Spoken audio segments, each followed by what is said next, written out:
happened? The bus crashed. We're okay, though, just shaken up. I don't remember being in any crash.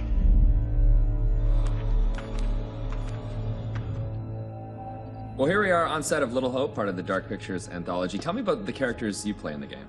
Yeah, very exciting. I play Andrew, who is a student on this trip to the town of Little Hope. You know this place? No. I mean, I don't think so. I also play Anthony and I play Abraham, all existing at different time periods in different places. Is it tough to balance it all and to kind of jump back between these characters as you go through it? A little bit. I've had a lot of help along the way, and we've been able to, for the most part, separate the three different guys. We have an amazing accent coach on set at all times, so she keeps me in check and puts me on the right part of the map when I stray too far. Only the devil could create a demon who so resembles me. We do look alike, which I agree is pretty damn weird. How tough is it for you to separate that and balance it all? Yeah, it's interesting. Andrew, being the character that I embody for most of the time, was a little bit easier for me. I related to him naturally. He's this socially awkward, repressed student, and I certainly as a student was pretty socially awkward and repressed, so I could relate to him a great deal. You seem uncomfortable around kids your own age. This trip is actually my first time away from home. Oh, you picked a real beauty. Yeah, well, if I ever make it back, I'll sure have something to talk about. The other character, Anthony, is slightly more immature, comes from a big family. I can also relate to that. And dealing with the family dynamic and playing that sibling friction was also something that I think a lot of people can relate to. And that was fun, another sort of element of the challenge, which I really enjoyed. And then there's Abraham, who's the third character that I'm responsible for. We have to stop this. The only madness is right here in this court. And the nice thing that exists in all three of them is this motivation to do good, to do right. And I think all three characters I really had admiration for. They seem to be like morally adept, and it's important to respect, I think, the characters that you play, or at least identify something within them that you respect. And I respected all three of the guys that I played. I know what must be done here. And they're all so very different, and even the level of the accents change between them. Is that something that's challenging to navigate?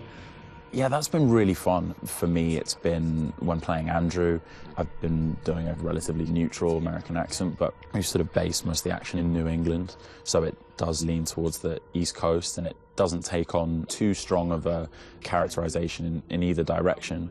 The vocal work for Anthony is similar to that, but because Anthony lives within the 1970s, there's been a little bit of tweaking to the accent in order to accommodate the times. And then Abraham's an entirely different accent. It's been a bit of guesswork as far as constructing that accent, because there's no recordings of what people sounded like at that time. But I suppose the closest thing to it, we imagine, is a kind of Northern English accent. And my dad's from Yorkshire, so I've basically been ripping off what my dad sounded like when he was younger. She talked in this really weird accent. Was that even American? And also with the process itself is a huge, like a learning curve, like you say, with the performance capture. What's the process been like for you? Have you been able to adapt? Do you feel at home now wearing the helmet? And yeah, it's funny. I mean, it presents a whole host of challenges. It can get a little uncomfortable. Okay. After a while, it can get a little uncomfortable. You never forget the first time you go for a wee wearing that headset, thinking, am I on some sort of screen somewhere in the studio right now? Can people see me weeing? But you soon get used to the headset and the pack that you're wearing. And I think the best thing you can do is try and remove that from the equation entirely and just make it about looking at the person opposite you. Some of the more physical stuff is challenging because if you do want to move around and you do want to add a physical performance to whatever facial, emotional things that are being captured, you have to be careful that the sound isn't being compromised because of your movements. But, you know, in lots of ways, it's been quite freeing too. We move at a great pace. There's little repetition over the same thing. There's lots of variation, but little repetition, really. And we have an opportunity to move freely about the space, pretty much. We're not confined to marks, and we don't have to relight every single moment. It's go, go, go. It's been 100 miles per hour, and I've loved the intensity of it. It's been great. But we're looking for our bus driver. What? Have you seen him? Yeah, that's funny. What's up with the fog outside? It's pretty weird. Sure is a thick one tonight. Actually, it's so thick it's stopping us from leaving. Yeah, I know that feeling. You're, trapped here too, then? And cut.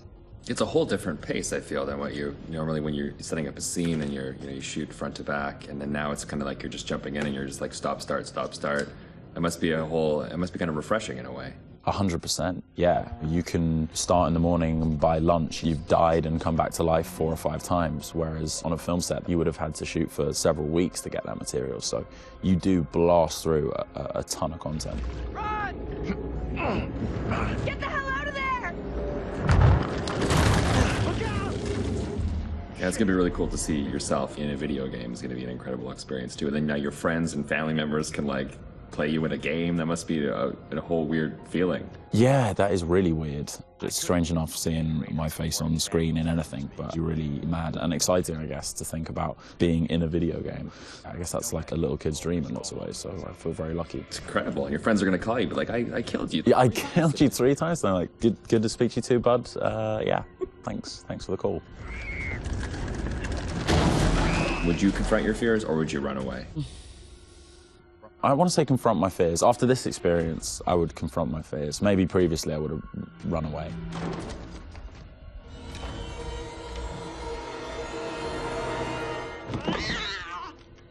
What kind of place is this?